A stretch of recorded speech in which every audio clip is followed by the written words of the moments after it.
Welcome to BPSC maker. दोस्तों आज है 14 अगस्त 2021 और 14 अगस्त 2021 से बिहार करंट अफेयर्स और साथ ही राष्ट्रीय और अंतर्राष्ट्रीय घटनाओं सहित करंट अफेयर्स के जितने भी प्रश्न बनेंगे वो सभी मैं आपको इस वीडियो में बताऊंगा। लेकिन उससे पहले जो पिछले वीडियो मैंने आपसे प्रश्न पूछा था वो यहाँ पर देख लेते हैं। तो पिछले वीडियो का हमारा प्रश्न था कि हाल ही में टोक्यो ओलंपिक 2020 का समापन हुआ है और इसमें सर्वाधिक स्वर्ण पदक जीतने वाला देश निम्नलिखित में से कौन है। इस प्रश्न का सही उत्तर होगा ऑप्शन नंबर बी, यानी कि अमेरिका इस पदक तालिका में सर्वोच्च स्थान पर है। तो ऑप्शन नंबर बी इस प्रश्न का सही उत्तर होगा। सभी लोगों ने इसका सही आंसर किया है और अधिकतर लोगों ने इस बारे में डिटेल में लिखा है। तो जो भी प्रश्न आपसे पूछा जाता है आप लोग इसे कमेंट बॉक्स में डिटेल में अवश्य लिखा कीजिए। चलिए आज है 14 अगस्त और आज कौन सा दिवस मनाया जाता है उसे यहाँ पे हम लोग देख लेते हैं। तो 14 अगस्त को पाकिस्तान स्वतंत्रता दिवस मनाया जाता है क्योंकि पाकिस्तान 14 अगस्त को ही आजाद हुआ था, ये आपको ध्यान रखना है। अब यहाँ पर हम सीधे चलते हैं पहले प्रश्न पे। एक एक करके मैं आपको सारे प्रश्न बताऊंगा और इनसे संबंधित जो भी एक्स्ट्रा फैक्ट्स होंगे वो भी आपके साथ डिस्कस करूंगा। तो आपको इस पूरे वीडियो को ध्यानपूर्वक देखना है और जो वीडियो के अंत में आपसे प्रश्न पूछा जाएगा उसका आंसर आपको कमेंट बॉक्स में कमेंट करके बताना है। तो यहाँ पर आज का हमारा पहला प्रश्न है कि हाल ही में अमर शहीद खुदीराम बोस की शहादत दिवस पर उन्हें श्रद्धांजलि दी गई है। बताएं कि बिहार के किस जेल में उन्हें 18 वर्ष की आयु में फांसी दी गई थी। इस प्रश्न का सही उत्तर होगा हमारा ऑप्शन नंबर सी, यानी कि मुजफ्फरपुर जेल में 18 वर्ष की आयु में अमर शहीद खुदीराम बोस को फांसी दी गई थी। अब यहाँ पर इस प्रश्न के बारे में आपको विस्तार से बता दूं कि हाल ही में 11 अगस्त 2021 को अमर शहीद खुदीराम बोस की शहादत दिवस पर उन्हें श्रद्धांजलि दी गई है। उन्हें आज से 113 वर्ष पहले 11 अगस्त 1908 को बिहार के मुजफ्फरपुर जेल में 18 वर्ष की आयु में अंग्रेजों द्वारा फांसी दिया गया था। ये आपको यहाँ से याद रखना है। अब यहाँ पर देखिए आगे मैंने लिखा है कि 30 अप्रैल 1908 की रात को खुदीराम बोस और प्रफुल्ल चाकी ने मुजफ्फरपुर के जज किंग्सफोर्ड की हत्या का प्रयास किया था और इस पर बम फेंका था, जिसमें कि हालांकि किंग्सफोर्ड बच गया लेकिन 2 महिलाओं की मौत हो गई। जिसके बाद अंग्रेजों की डर से प्रफुल्ल चंद्र चाकी ने खुद को गोली मारकर अपनी शहादत दी, जबकि खुदीराम बोस को 11 अगस्त 1908 को सुबह 3:55 पर मुजफ्फरपुर जेल में फांसी दे दी गई थी। तो ये सारी चीजें यहाँ से आप याद रखिए। यहाँ से प्रश्न कई बार बीपीएससी एग्जाम में बने हैं, तो कुछ एक्स्ट्रा फैक्ट्स थे जो कि यहाँ पर मैंने आपको बताया है। चलिए अब यहाँ पर हम चलते हैं दूसरे प्रश्न पे। हमारा जो दूसरा प्रश्न है ये भी अच्छा प्रश्न है। ये प्रश्न है कि बिहार, झारखंड, उत्तर प्रदेश को जोड़ने के लिए बिहार के किस जिले में सोन नदी के ऊपर उच्च स्तर का आरसीसी पुल बनाए जाने का घोषणा किया गया है। यह घोषणा भी हाल में बिहार सरकार के द्वारा किया गया है। इस प्रश्न का हमारा राइट आंसर होगा ऑप्शन नंबर सी, यानी कि रोहतास जिले में। अब यहाँ पर कुछ चीजें हैं जो कि आपको याद रखना है।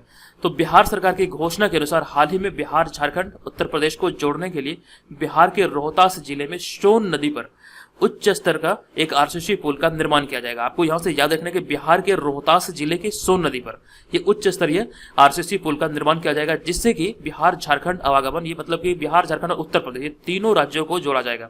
अब यहाँ पे आगे लिखा गया, यह घोषणा हाल ही में मुख्यमंत्री नीतीश कुमार की अध्यक्षता में हुई मंत्रिमंडल की बैठक में लिया गया और इसके निर्माण से 3 राज्यों यानी तीनों राज्यों के नागरिकों और वाहनों के आने जाने में सहूलियत होगी। और यहाँ पे आगे लिखा गया, इसकी निर्माण की अनुमानित जो लागत है करीब 210.13 करोड़ रुपये है। चलिए अब यहाँ पर चलते हैं अगले प्रश्न पे। हमारा अगला तीसरा प्रश्न है कि हाल ही में बिहार के सरकारी स्कूल की मिड डे मील की जिम्मेदारी निम्नलिखित में से किसे दिया गया है। ये बहुत ही ज्यादा इंपॉर्टेंट प्रश्न है और इस प्रश्न का सही उत्तर होगा हमारा ऑप्शन नंबर ए, यानी कि अक्षय पात्र फाउंडेशन इस प्रश्न का सही उत्तर होगा।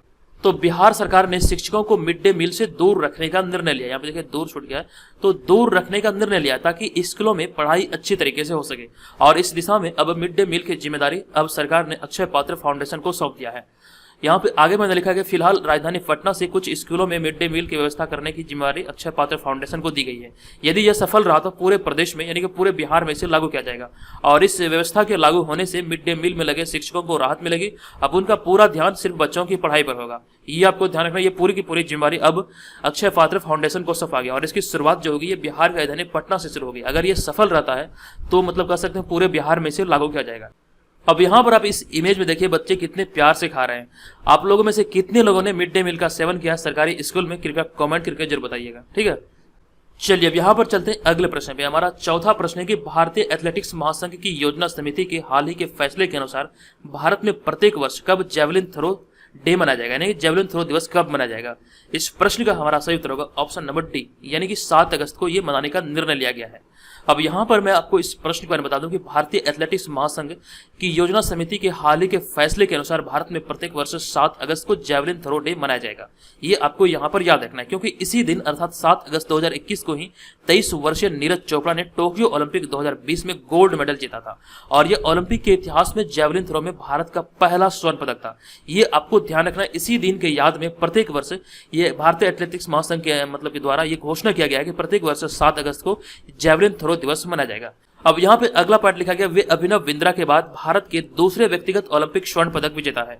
अब यहाँ पर एक बात यह भी ध्यान रखिएगा, ओलंपिक के इतिहास में भारत ने अब तक कुल मिला के 10 स्वर्ण पदक अपने नाम किया है। ये आपको यहाँ से याद रखना है। चलिए चलते हैं अगले प्रश्न पे। हमारा अगला प्रश्न, हाल ही में भारत सरकार ने सुरक्षा परामर्श जारी कर किस देश में रह रहे भारतीय नागरिकों को तुरंत स्वदेश लौटने को कहा है। इस प्रश्न का राइट आंसर होगा ऑप्शन नंबर डी, यानी कि अफगानिस्तान इस प्रश्न का सही उत्तर होगा। अब यहाँ पर मैं आपको इस प्रश्न के बारे में बता दूं कि हाल ही में भारत सरकार ने अफगानिस्तान में रहने वाले सभी नागरिकों को वहां हिंसा में बड़े पैमाने पर वृद्धि को देखते हुए देश से वाणिज्यिक हवाई सेवाएं बंद होने से पहले स्वदेश लौटने को कहा है। ये यहाँ पर याद रखें, क्योंकि वर्तमान में अफगानिस्तान में हिंसा बढ़ रही है और कई प्रांतों और शहरों में वाणिज्यिक हवाई सेवाएं बंद हो रही है। तो इसी को ध्यान में रखते हुए भारत सरकार ने वाणिज्यिक हवाई सेवाओं के बंद होने से पहले सभी भारतीय नागरिकों को स्वदेश लौटने को कहा है। अब यहाँ पे अगला पॉइंट मैंने लिखा है, सरकारी आंकड़ों के मुताबिक अफगानिस्तान में फिलहाल करीब 1500 भारतीय रह रहे हैं।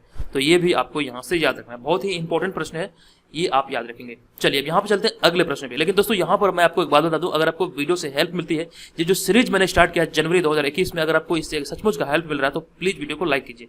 लाइक करके हमारे मोटिवेशन को बढ़ाइए और मुझे सपोर्ट कीजिए। आज के इस वीडियो का टारगेट मैं आपको दे रहा हूँ 900 लाइक। आप लोग वीडियो को देखते हो, लाइक नहीं करते हो। लाइक करने में 1 सेकंड लगता है। वीडियो को लाइक करके हमारे मोटिवेशन को जरूर बढ़ाइए। चलिए अब यहाँ पर हम चलते हैं अगले प्रश्न पे। हमारा अगला प्रश्न है छठा प्रश्न, कि हाल ही में किस राज्य सरकार ने ई नगर मोबाइल एप्लीकेशन और पोर्टल लॉन्च किया है। ई नगर मोबाइल एप्लीकेशन और पोर्टल अभी हाल ही में किस राज्य सरकार के द्वारा लॉन्च किया गया। इस प्रश्न का हमारा सही उत्तर होगा ऑप्शन नंबर सी, यानी कि गुजरात सरकार के द्वारा भी हाल ही में इसे लॉन्च किया गया है। अब यहाँ पर मैं आपको इस प्रश्न पर बता दूं कि हाल ही में गुजरात के मुख्यमंत्री विजय रूपानी ने ई नगर मोबाइल एप्लीकेशन और पोर्टल लॉन्च किया है और इसके तहत इसमें संपत्ति कर, पेशेवर कर, जल और जल निकासी, शिकायत निवारण, भवन अनुमति, आग और आपातकालीन सेवाओं सहित 52 सेवाओं के साथ 10 मॉड्यूल शामिल है। मतलब इस योजना में ई नगर मोबाइल एप्लीकेशन और जो पोर्टल लॉन्च किया गया है, इसी योजना के तहत ये मतलब 52 सेवाओं को मतलब इसमें शामिल किया गया है। और फिर यहाँ पे आगे लिखा गया, और इस ई नगर परियोजना के लिए गुजरात शहरी विकास मिशन को एक नोडल एजेंसी के रूप में नियुक्त किया गया है। तो ये भी आपको याद रखना है कि गुजरात शहरी विकास मिशन को एक नोडल एजेंसी के रूप में इसमें नियुक्त किया गया इस परियोजना के अंतर्गत। तो इस प्रश्न का सही उत्तर होगा ऑप्शन नंबर सी, यानी कि गुजरात के मुख्यमंत्री विजय रूपानी के द्वारा भी हाल ही में इसे लॉन्च किया गया है। चलिए अब यहाँ पर चलते हैं अगले प्रश्न पे। हमारा अगला प्रश्न है 7वां प्रश्न, किसके द्वारा हाल ही में काकोरी ट्रेन षड्यंत्र यानी कि काकोरी ट्रेन कॉन्स्पिरेसी नामक ऐतिहासिक स्वतंत्रता आंदोलन का नाम बदलकर काकोरी रेल कार्यवाही अर्थात काकोरी ट्रेन एक्शन कर दिया गया है। तो इस प्रश्न का हमारा सही उत्तर होगा ऑप्शन नंबर ए, यानी कि उत्तर प्रदेश सरकार इस प्रश्न का राइट आंसर होगा। ये प्रश्न बहुत ही ज्यादा इंपॉर्टेंट है।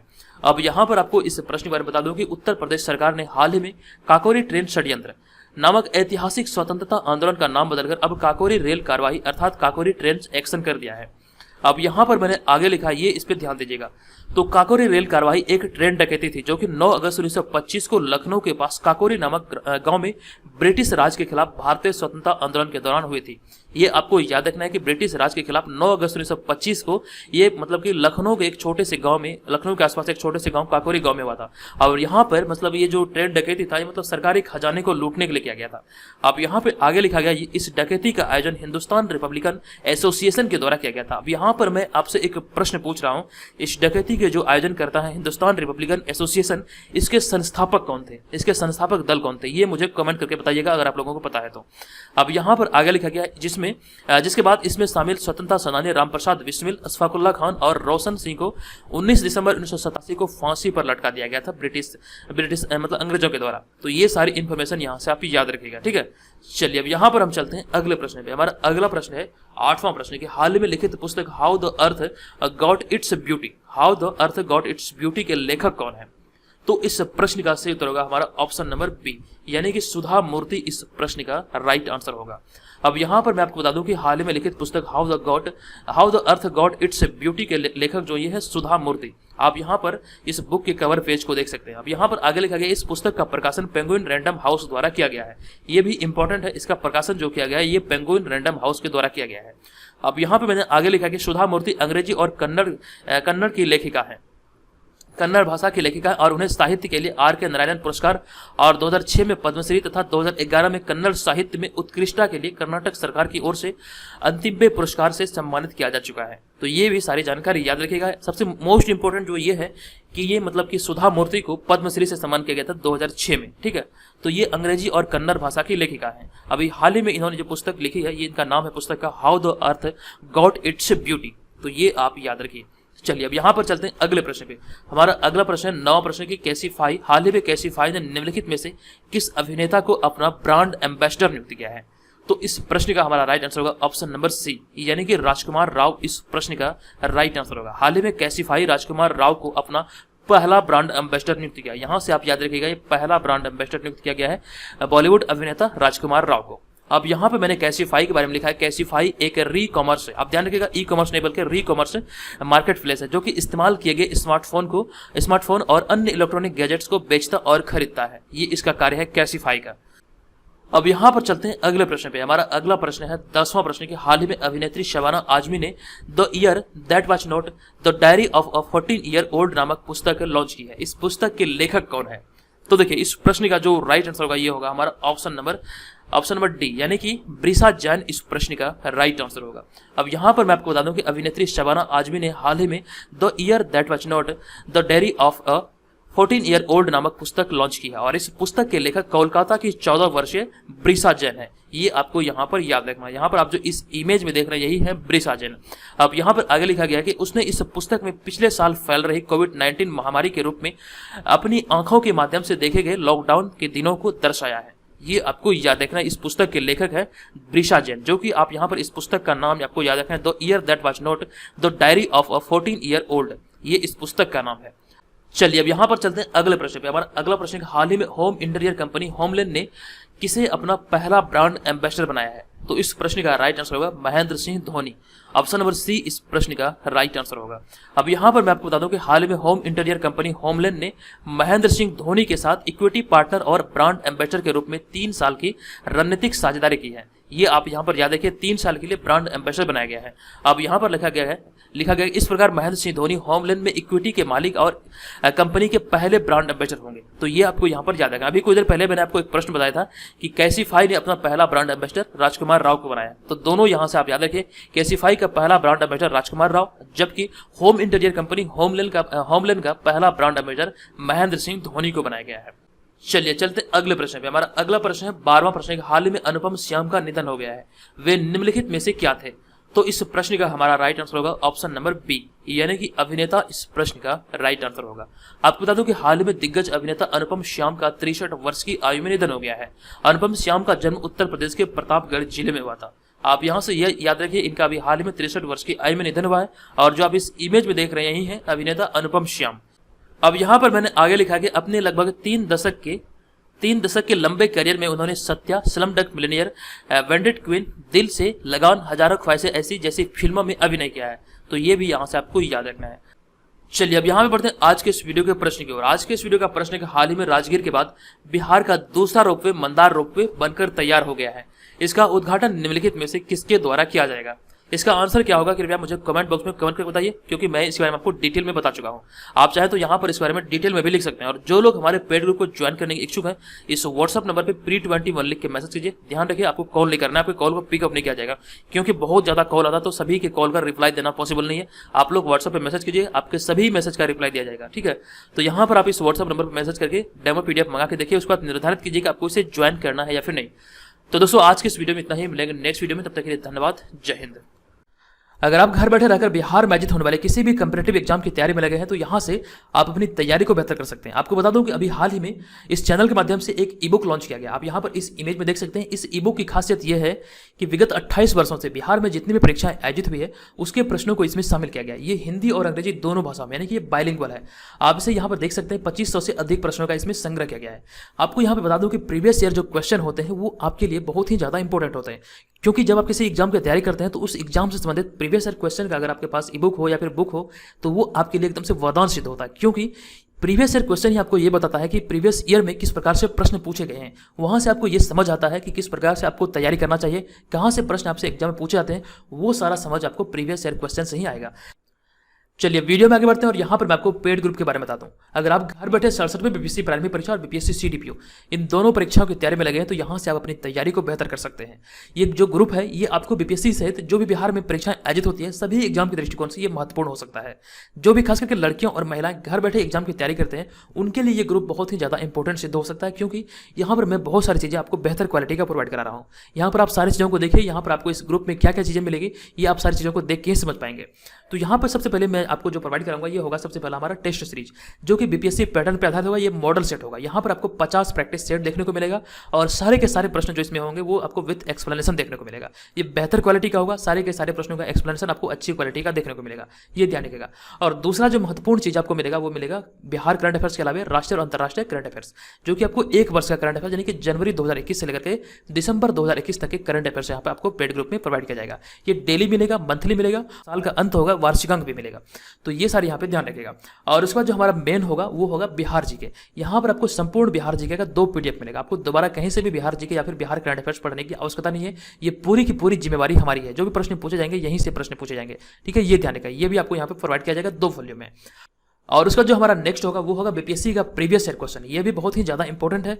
ये आपके बीपीएससी एग्जाम में सफलता पाने में आपकी बहुत ही ज़्यादा हेल्प करेगी। और उसका जो हमारा नेक्स्ट होगा वो होगा, यहाँ पे आप देख सकते हैं बिहार तथा राष्ट्रीय और अंतर्राष्ट्रीय घटनाओं का करंट अफेयर्स जो होगा 2020 वाला वार्षिकांक। अगर आपको जरूरत हो तो ये भी आपको प्रोवाइड होगा, क्योंकि बीपीएससी एग्जाम में विगत 18 माह के करंट अफेयर्स से पूछे जाते हैं। तो अगर आपको इसका जरूरत हो तो ये भी आप यहाँ पे प्राप्त कर सकते हैं। इसके अलावा कुछ पीडीएफ हैं जो कि जैसे देख सकते हैं यहाँ पे प्राचीन इतिहास का और संपूर्ण विश्व इतिहास का पीडीएफ, ये सारे और भी छोटे छोटे पीडीएफ है जो कि आपको यहाँ पे मिलेगा। तो मेनली जो हमारा होगा ये 4 सेक्शन होगा, यानी कि टेस्ट सीरीज, करंट अफेयर्स, संपूर्ण बिहार जीके और बीपीएससी प्रीवियस ईयर क्वेश्चन, ये चारों यहां पर आपको पेड ग्रुप के अंतर्गत प्रोवाइड किया जाएगा। तो देखिए, अगर आप इसे ज्वाइन करना चाहते हैं तो यहां पर जो आपको ये व्हाट्सअप नंबर दिख रहा है, इसी व्हाट्सअप नंबर पे आपको pre21 लिख के मैसेज करना है। ध्यान रहे, आपको कॉल नहीं करना है बल्कि इस पे व्हाट्सअप पे मैसेज करना है pre21 लिख के। यहाँ पर आपको कंप्लीट इन्फॉर्मेशन दिया जाएगा कि यहाँ पर आपको क्या क्या चीजें मिलेगी, आपको कैसे पेमेंट करना है, वो सारी इन्फॉर्मेशन आपको ये मैसेज करने के बाद मिल जाएगी। अब यहाँ पर आप ध्यान रखिएगा, ये 1 वर्ष की वैलिडिटी के साथ है। इसका जो फी है ये 399 रुपया है। ये 399 रुपये में ये सारी चीजें आपको प्रोवाइड की जाएगी।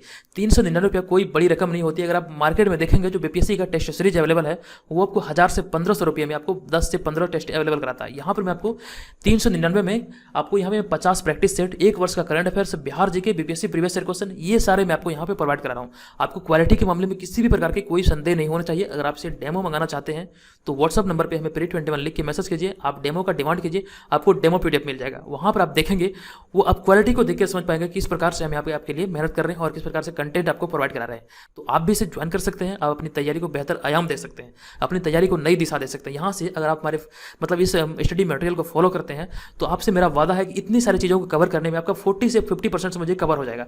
क्योंकि बीपीएससी परीक्षा में 150 प्रश्न पूछे जाते हैं, उसमें करंट अफेयर्स का जो सेक्शन होता है वहाँ से लगभग 38 प्रश्न पूछे जाते हैं। तो 38 प्रश्न हो गया। बिहार जी के अगर मैं 10 ही मान लूँ तो 38 10 कितना हो गया, 48 48 हो गया। और यहाँ पे मैं आपको बता दूं कि पिछले वर्ष जो 66वें बीपीएससी आयोजित हुआ था तो वहाँ पे हमारे टेस्ट सीरीज से 26 प्रश्न आए थे, 26 से 27 प्रश्न हमारे टेस्ट सीरीज से आए थे।